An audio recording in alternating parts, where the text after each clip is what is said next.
Assalamualaikum warahmatullahi wabarakatuh dan salam sejahtera kepada pelatih-pelatih sekalian. Okey, apa khabar kita semua? Saya harap kita semua sihat-sihat hendaknya. Okey, lebih baik masa PKP tu harap kita orang stay at home, dengar perintah kerajaan madah stay duduk rumah. Okey. Okey, sebelumnya izinkan saya untuk memperkenalkan diri saya. Nama saya Wan Fadli bin Wan Saili. Mengajar di dalam bidang hairdressing ataupun lebih dikenali sebagai dandanan rambut ataupun reka gaya rambut. Ni mana-mana lah boleh pakai. Tapi dalam CEO ataupun kompetensi unitnya dipanggil hairdressing. Okey. And then kami akan mengajar di dalam tahap 3. Okey. Pada tarikh 20 bulan April 2020 tu saya akan membentangkan mengenai analisa rambut dan kulit kepala. Okey, di dalam modul ataupun dalam kompetisi unit mencerah rambut. Okey, siapa di situ yang tahu apa itu mencerah rambut? Siapa yang pernah olah color rambut ataupun bleaching rambut? Okey, tahu mesti kita orang aspek-aspek yang harus kita orang tahu sebelum kita orang mencerah rambut. Okey, itu utamanya di dalam pemilihan jenis bahan pencerah. Sikit lagi berapa banyak bahan pencerah yang kita orang nak pakai ataupun kuantiti bahan pencerah. And then kita orang tahu ada jenis rambut ataupun kulit kepala yang boleh dicerahkan dan ada yang boleh. Cikgu terus ke slide kita yang seterusnya. Mengenai tujuan dengan faedah. Okay, kita lihat apa tujuannya. Okay, tujuan analisa rambut dan kulit kepala itu adalah bertujuan untuk supaya kita mengetahui faktor utama yang perlu dianalisa kita sebelum kita mencerah rambut. Okey, ketahui ataupun kita perlu tahu apakah faktor-faktor utama yang perlu dianalisa. Okey, faedahnya adalah untuk pemilihan warna yang sesuai. Okey, pemilihan warna yang sesuai itu maksudnya mencerah ataupun meluntur dengan mewarna itu saling berkaitan. Okey, apabila kita mencerah rambut berarti kita akan mewarnakan rambut ya. Kan kita nak lunturkan aja warna. Okey, perbezaan di antara warna dengan mewarna dengan mencerah itu adalah mencerah adalah kita melunturkan warna asal ataupun membuang warna asal rambut. Maksudnya warna hitamnya kita lunturkan supaya jadi kurang. Okey, colornya jadi kurang. Maksudnya color hitamnya lah. Color asal rambut warna hitam dikurangkan. Okey, mewarna adalah menambah warna ataupun add on. Okey. Contohnya rambut kita sedia hitam nak. Okey, sedia hitam, kita tambah lagi warna. Ya maksudnya. Okey. Ya adalah perbezaan antara mewarna dengan mencerah. Okey. Apabila kita dah kita tahu analisa rambut dan kulit kepala tu, pemilihan warna yang sesuai, kita dapat memilih warna yang sesuai untuk rambut ya. Okey. Kedua adalah pemilihan jenis bahan pencerah. Okey, sebagaimana yang kita tahu jenis bahan pencerah tu ada beberapa jenis bahan pencerah. Kita ada jenis serbuk, kita ada jenis minyak, ada jenis krim, ada jenis paste. Okey. Yang biasa digunakan di kita situ lah, di Asia ataupun di area kita situ kebanyakan kita pakai krim dengan serbuk. Ya kebiasaan yang kita pakai. Jarang ada yang pakai minyak dengan jenis paste tu. Okey. Lepasnya nombor 3, kuantiti bahan pencerah yang perlu digunakan. Yang cikgu pada tadi, berapa banyak bahan pencerah yang harus kita pakai untuk sihir rambut ya, bukan sihir rambut, untuk seorang pelanggan ya. Andai kata hanya mau cerahkan ke semua rambutnya, okey, kita tahu, kita dapat nilai berapa banyak bahan pencerah yang harus kita gunakan untuk seorang pelanggan. Okey, yang keempat, rambut yang boleh dan tidak boleh dicerahkan. Apabila kita mengetahui macam ni nak analisa rambut dan kulit kepala tu, kita akan tahu rambut ni yang boleh dicerahkan dan rambut ni yang si boleh dicerahkan. Okey. Tapi sebelumnya, sebelum cikgu meneruskan ke penerangan ataupun sesi analisa, cikgu ada beberapa soalan. Harap kita orang salin soalan tu, and then jawapannya cikgu akan berikan lepas habis penerangan kelak. Okey, ingat Okey, di situ cikgu ada sediakan ada 3 soalan. Cikgu ada sediakan 3 soalan. Untuk soalan A, kita orang boleh pilih Soalan A, kita lihat soalan A dulu. Soalan A, sebutkan salah satu faktor yang perlu dianalisa sebelum proses mencerah dilakukan. Sebutkan salah satu faktor yang perlu dianalisa sebelum proses mencerah dilakukan. Okey, dah salin semua? Okey, harap tuan dapat salin semua. Kita orang boleh pilih antara satu, soalan A ataupun soalan B ataupun soalan C. Okey, kita back. Okey, soalan B. Soalan B. Okey, apakah faktor yang boleh menyebabkan anda tidak dibenarkan untuk melakukan pencerahan rambut? Atau yang soalan cikgu tadi, apakah faktor yang boleh menyebabkan anda tidak dibenarkan untuk melakukan pencerahan rambut?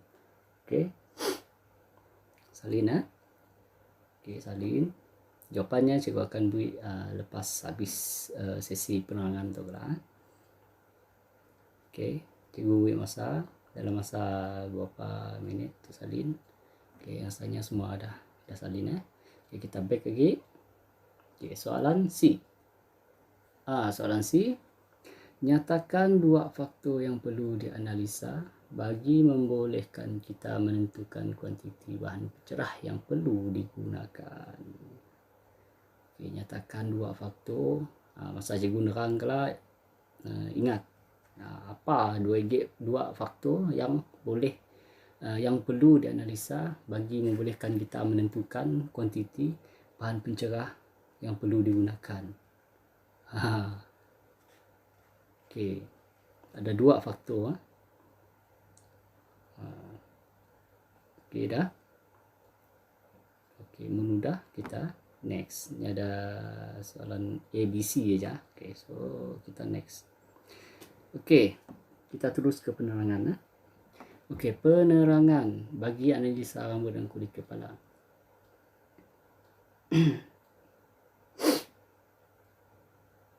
Okey, analisa rambut dan kulit kepala perlu dilakukan supaya proses mencerah dan mewarna rambut dapat dijalankan dapat menghadapi sebarang kegagalan dalam menghasilkan warna yang betul.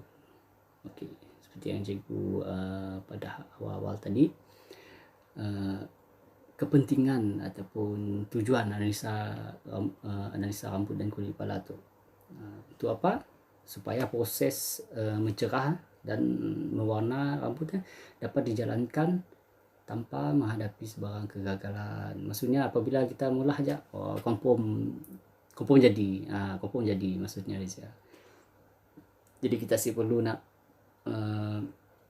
so kita tahu nak bila kita mencerah rambut ataupun meluntur rambut, just imagine rambut warna asal kita lunturkan, sebab warna si akan pulih balik ke warna hitam, sebab kita dah lunturkan warna aslinya ataupun warna asalnya. Seterusnya, kemahiran menganalisa rambut dengan baik dapat memberikan kejayaan dalam mencerah dan mewarnakan rambut. Lebih kurang samalah ini pun Okey, seterusnya. Okey, untuk yang pertama. Okey. Pertama sekali apa? Keadaan kulit kepala. Okey. yang perlu dianalisa kita. Okay. Faktor pemilihan, tanggal tajuk di bawah tu, faktor pemilihan rambut dan kulit kepala tu. Okay.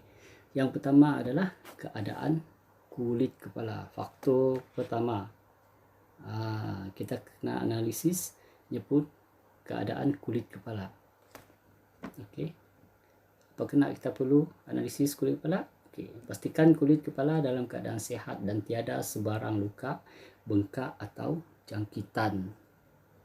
Maksudnya mun ada luka, ada bengkak kah, ada jangkitan kah kepalanya? Jangkitan tahu jangkitan macam kudis kah, ataupun jangkitan kutu, bukan kutu bukan jangkitan. Ya apa tu ya kotoran. Okey, jangkitannya macam ada kudis-kudis, ada apa orang Sarawak menyebut bubuk-bubuk kata ya. Okey, ada jangkitan, kurap ke apa, ada kurap di atas kepala. Mendapat menemu benda-benda macam ya, tolong elakkan, jangan diteruskan pencerahannya. Sebab apa? Sebabnya akan bahagian di bawahnya, penerangan bahagian di bawahnya. Bahan kimia yang digunakan dalam bahan pencerah boleh menyebabkan kesakitan dan kemudaratan. Okey, sebab apa sih boleh? Sebab bahan kimia yang terlampau kuat. Okey, selain daripada bahan pencerah ataupun bleaching, kita ada satu campuran iaitu yang dinamakan peroxide. Okay. Peroxide-nya ada beberapa persen, 3%, ada 6%, ada 9%, dan ada 12%. Semakin tinggi persennya, semakin kuat bahan kimia di dalamnya. Okay. Seterusnya, nombor 2. Tahu sih apa tu? Apa maksudnya tu? Gambar rambut tu. Okey, nombor 2, tekstur rambut. Okey. Untuk tekstur rambut, faham maksud tekstur rambut tak?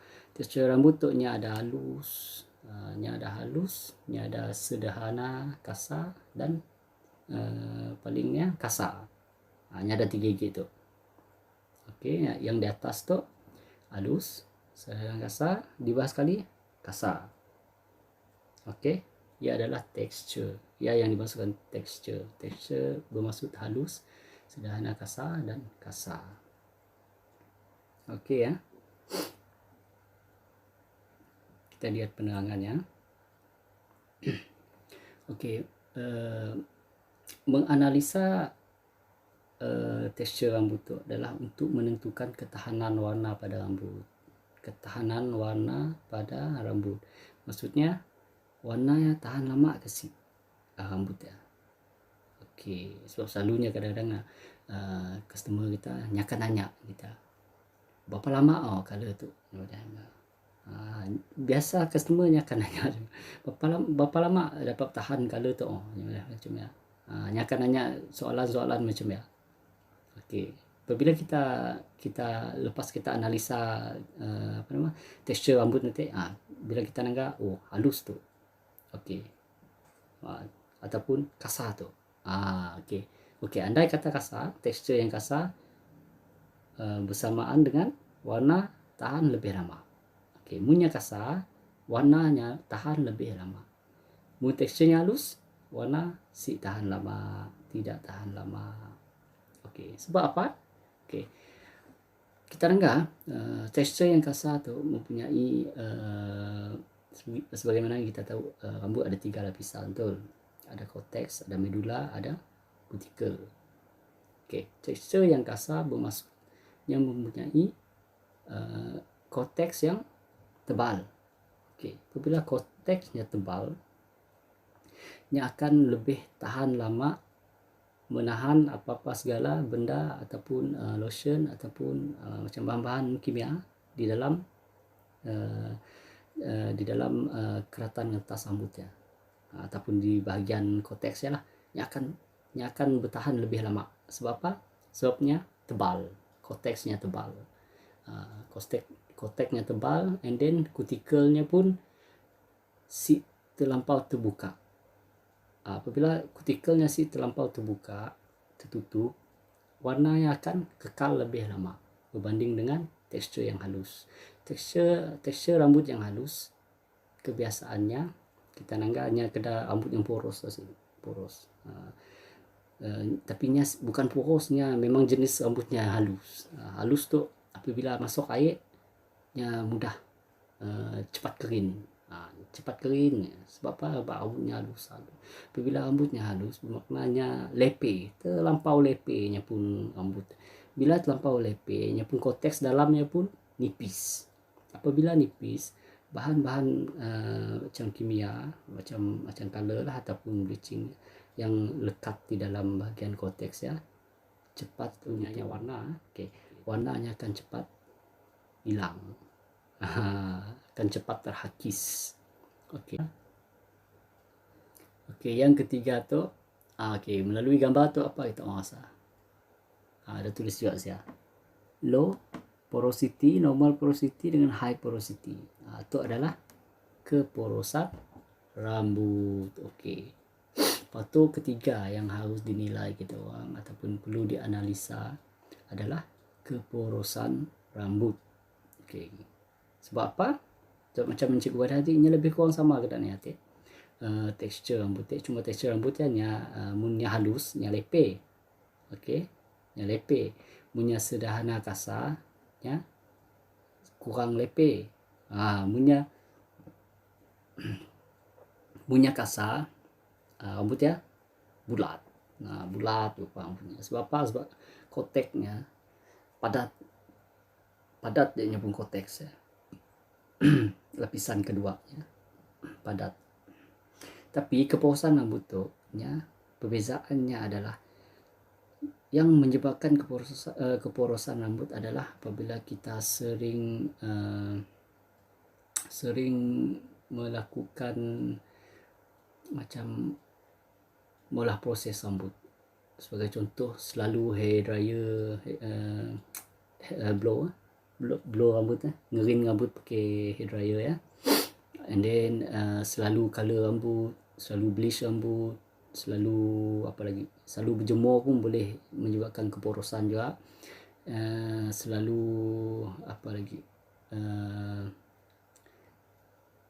asal kita orang selalu apply bahan kimia lah, maksudnya macam macam mencerah rambut, color, straighten, perm. Apabila kita orang selalu mula benda macam rambut kita orang akan mudah poros.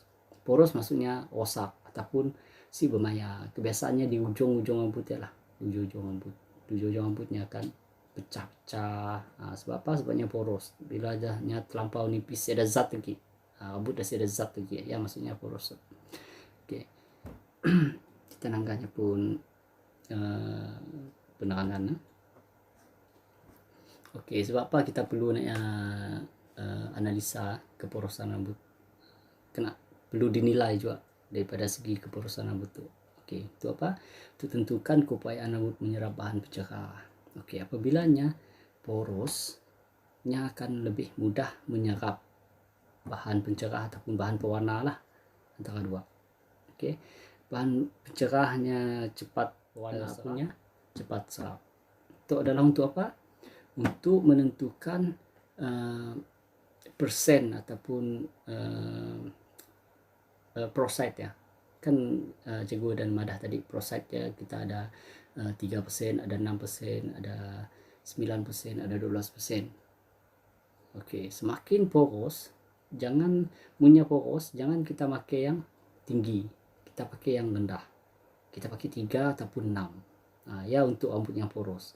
Mungkin kita pakai yang tinggi, lebih cepatnya rosak. Silap-silap boleh patah ataupun boleh luruh rambut. Sampai kita perlu tahu rambut dia poros ataupun seed. Sama macam tekstur tadi. Mun rambutnya halus, maksudnya pun kotek ya lepe, nipis. Kita jangan pakai yang peroxide yang tinggi ataupun persen yang tinggi.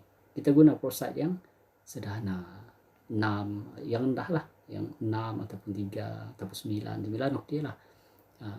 Mun teksturnya kasar, Bok kita pakai yang 12% pun, 12% memang kuat. Hanya pun peroxide lah, bukan bahan pencerah. Bahan pencerah hanya saya ada persen.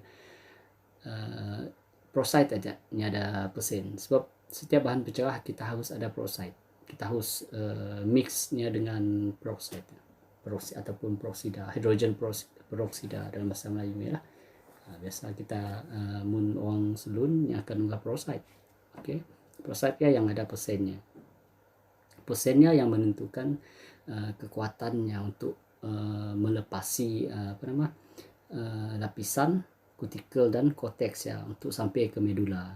Okey, ya udah diterangkan pada modul sebelum tu ya, sudah diterangkan macam ni hidrogen ya, ataupun hidrogen peroksida ya, menembusi lapisan kutikel, medula, korteks ke medula. Okey, ya udah diterangkan sebelum tu. Okey, and then yang kedua adalah menjimatkan masa proses penyerapan bahan pencerah pada rambut, yang cikgu badah tadi lah. Okey, semakin poros rambut ya, semakin cepatnya menyerap. Okey, punya kurang poros, makin lambatlah nya menyerap. Jadi di sini kita dapat tahu peroxide, berapa persen peroxide yang kita harus gunakan. Okey, ya hanya pun kegunaannya. Okey, seterusnya adalah yang nombor 4 adalah panjang rambut. Panjang rambut pun kita perlu analisa juga. Sebab apa? Okey, untuk menentukan kuantiti bahan pencerah, berapa banyak bahan pencerah yang kita harus gunakan. Okay. Semakin panjang rambutnya, semakin banyaklah bahan pencerah. Ya logik lah nak. Semakin pendek rambut ya, semakin sikitlah bahan pencerah. Jadi kita dapat budget berapa harga yang kita nak cas. Sebab setiap kali kita nak mula hair bleaching ataupun mula mencerah rambut ataupun color, kita harus nanggarnya pun panjang. Biasanya mun di selun-selunnya akan cas nya nanggar panjang rambut. Okey, tanggalnya panjang. Biasanya kepanjangan tu kita akan lihat dari nilai daripada bahagian bahu biasanya. Okey, mun nya cucun paras bahu rambutnya, panjang paras bahu tu dikira sederhana. Okey, sederhana. Munnya atas bahu, area di antara telinga ke bahu tu lah, ya pendek. Ya kita kategorikan sebagai pendek. Munnya lebih daripada bahu, kita kategorinya sebagai panjang. Okey, apabila panjang harganya pun panjang. Okey, harganya pun mahal lah berbanding dengan pendek dan sederhana. Okey, ia adalah untuk tentukan berapa harga, and then itu adalah menentukan kuantiti bahan pencerah ya. Okey, makin banyak bahan pencerah yang kita guna, makin besarlah kos keluar nak. Jadi harganya pun makin naiklah. Okey, apa pun perlu kita analisa. Okey, yang terakhir adalah kelebatan rambut. Okey, lebat. Lebat, panjang, tekstur. Okey, kebiasaannya pelatih-pelatih selalunya akan confuse ataupun keliru dengan kelebatan dengan tekstur. Sebab bunyi macam sama lah. Okey, sebenarnya macam tu. Tekstur adalah tekstur rambut, maksudnya leper rambut ya, ataupun ketebalan rambut tebal. Kelebatan lain. Tebal dengan lebat si sama. Okey, teksturnya lebih kepada ketebalan, berapa tebal sehelai rambut ya. Okey, kelebatan maksudnya adalah berapa meter persegi rambut yang tumbuh dari kulit kepala. Ya maksudnya kelebatan rambut. Makin rapatnya tumbuh. Okey, contohnya rambutnya tu nak tumbuh rapat. Ya lebat. Ya yang dinamakan lebat. Nya dinamakan tebal, nya dinamakan lebat. Kadang-kadang ada rambut lebat tapi nya pun tekstur halus. Ya perbezaan di antara kelebatan dengan ketebalan. Okey, ada yang tumbuh jarang-jarang. Okey, kelebatannya kurang lebat ataupun tumbuh jarang-jarang, tapi nya pun tekstur rambutnya kasar. Ada juga macam ya, si sama. Okey, Ya adalah perbezaannya. Jangan silap jangan keliru dengan lebat dan tekstur sih sama. Tebal dengan lebat sih sama. Oke, untuk apa kita menganalisa kelebatan rambutnya? Oke, untuk menentukan kuantiti bahan pencerahan. Sama aja macam tadi. Oke, makin lebat rambutnya, makin banyaklah bahan pencerah yang kita gunakan, ataupun makin mahal lah maksudnya. Oke, lepasnya makin kurang lebat rambutnya, makin sikit lah bahan pencerah yang kita akan gunakan. 2G tadi sama. Oke, lepasnya proses pencerahnya pun lebih lama. Sebab apa? Sebab kan bila kita sapu bahan pencerah, kita perlu one by one, selapis demi selapis. Jadi prosesnya pun lebih lama. Oke, lebih lama. Oke, yang seterusnya adalah kertas tugasan. Oke, rasanya dah habis penerangan kami. Oke, itu kita akan pergi kepada kertas tugasan. Oke, kertas tugasan akan diagihkan kepada setiap pelatih lah. Setiap seorang ada sikit kertas tugasan. Oke, kertas tugasan tu harus dibelah kita orang. Cikgu akan beri masa kita orang dalam masa 1 minggu untuk habiskan kertas tugasan tu. Si susah pun semuanya ada dalam penerangan tadi. And then kertas penerangan pun cikgu akan beri sekali kelak. Okey, dalam kertas tugasan tu kita boleh nanggar di sini. Okey, tajuknya apa? Analisa rambut dan kulit kepala. Okey, tujuan ada tulis ya. And then okey, itunya. Soalan-soalannya. Okey, bahagian A tu. Bahagian A apa tulis suruhnya saya? Isikan tempat kosong dengan jawapan yang betul. Okey. Macam yang ada dalam kertas penerangan tadi. Senang aja ya. Jawapannya kita isi je dalam A, B, C, D, E ya. Okay. A nun apa, B apa, ya benda-benda yang perlu dianalisa ya. Senang aja. Okey, seterusnya bahagian B. Bahagian B jawab semua soalan dengan mengisi jawapan pada ruangan yang disediakan dengan ringkas dan tepat. Okey, itu yang ringkas saja. Okey, kita tanggal siapa berapa markah, 2 markah. Punya 2 markah ya. Dia pun jawapan pun simple-simple aja lah. Jangan si payahlah pula macam segi karangan nak 2 markah aja pun. A 1 markah, B 1 markah, 2 markah. Okey, jadi jawapannya pun simple-simple aja, ringkas saja. Okey, bahagian C. Bahagian C jawab semua soalan dengan berpandukan jadual. Okey, pandukan jadual di bawah ya. Okey, gambar rajah apa ya? Okey, lepas ya. Apa soalannya? Soalannya huraikan secara terperinci tentang rajah di atas. Okey, huraikan. Berapa markah? 3 markah. Okey, 3 markah. Pula lah dalam dua penggan kah, apa penggan kah? Agak-agak lah. Okey. Bajet dengan markah yang ada. Okey, selepasnya kita balik kepada janji cikgu tadi, cikgu akan beri jawapan untuk bagi yang pilih jawapan A, kita soalan A. Okey, kita nanggar jawapan A ya. Okey, kita pilih A. Okey, cikgu baca balik soalannya. Sebutkan salah satu faktor yang perlu dianalisa sebelum proses mencerah dilakukan. Okey, pilih di antara satu ya jawapannya. Okey, 1 keadaan kulit kepala, 2 keporosan, 3 tekstur, 4 panjang, 5 kelebatan. Siapa yang jawab antara satu ya betul. Okey, siapa ada betul semua? Ada yang betul? Ada yang pilih soalan A tadi kan? Okey, kita back balik. Kita tanggal jawapan untuk soalan B. Okey, soalan B. Apakah faktor yang boleh menyebabkan anda tidak digunakan untuk melakukan pencerahan rambut? Okey, siapa yang pilih soalan B tadi untuk jawapannya? Okey, tidak dibenarkan untuk melakukan proses mencerah sekiranya kulit kepala terdapat luka, bengkak atau jangkitan antara 3 tu.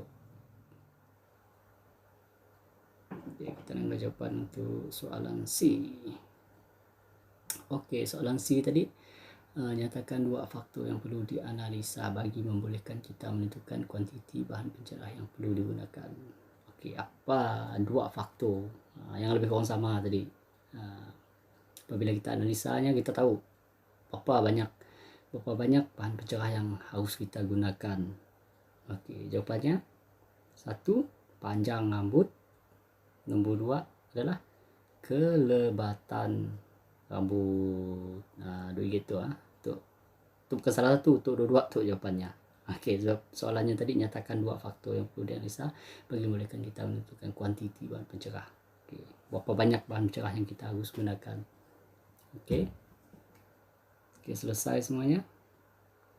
Okey, anda kata selesai semuanya, kita balik.